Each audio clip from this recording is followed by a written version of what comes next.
sendiri ya, saya nggak tahu ya, karena saya posisi di rumah. Itu jam 7:30 itu saya dibangunin, diinfoin katanya sudah ke rumah sakit. Saya tanya kenapa, ya katanya suami saya jatuh, bilangnya begitu. Jadi pas saya keluar rumah, saya lihat kok motor listrik suami saya yang pakai penuh darah.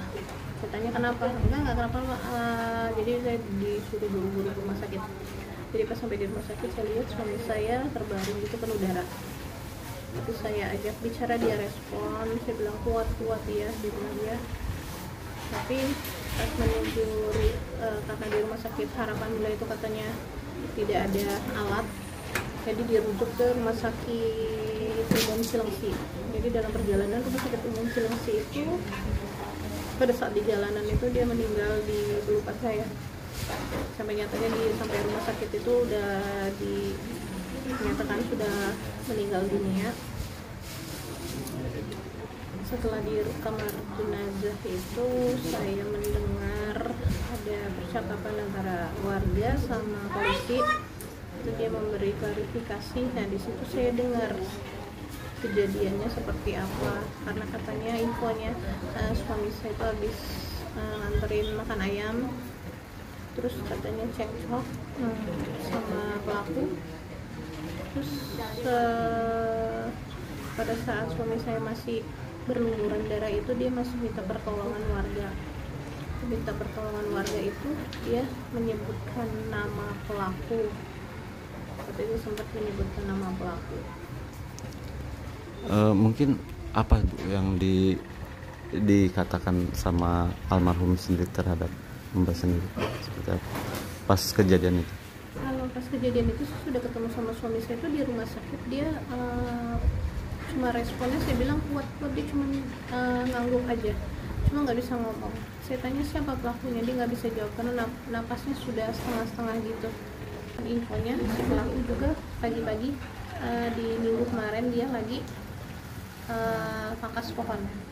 Mungkin kejadiannya juga sama seperti saya, mungkin suami saya negur juga, mungkin karena dia terlalu kencang ngebahas pohonnya, mungkin suami saya negur pelan-pelan atau apa, dia nggak terima kali ya. Jadinya ya mungkin langsung ada cekcok di situ. Kalau boleh tahu berapa luka tusuknya sih?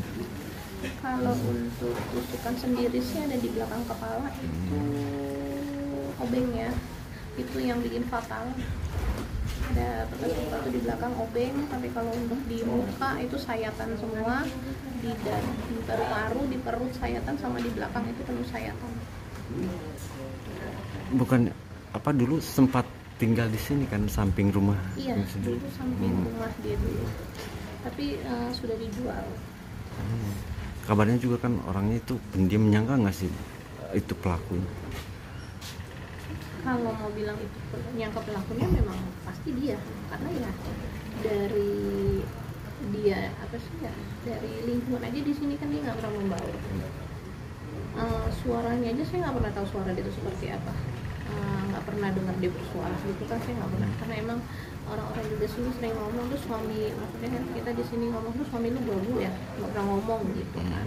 Emang dia tertutup orangnya, nggak pernah membaur. Yang anak yang ditinggalkan berapa sih Bu?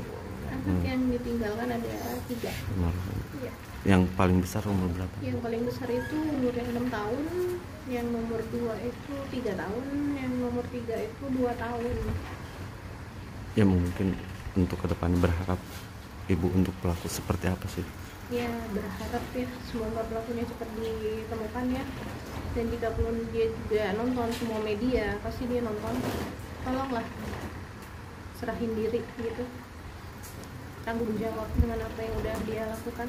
Semoga dia dihukum dengan seberat-beratnya ya, seadil-adilnya, dengan atas apa yang terjadi sama suami saya. Itu aja.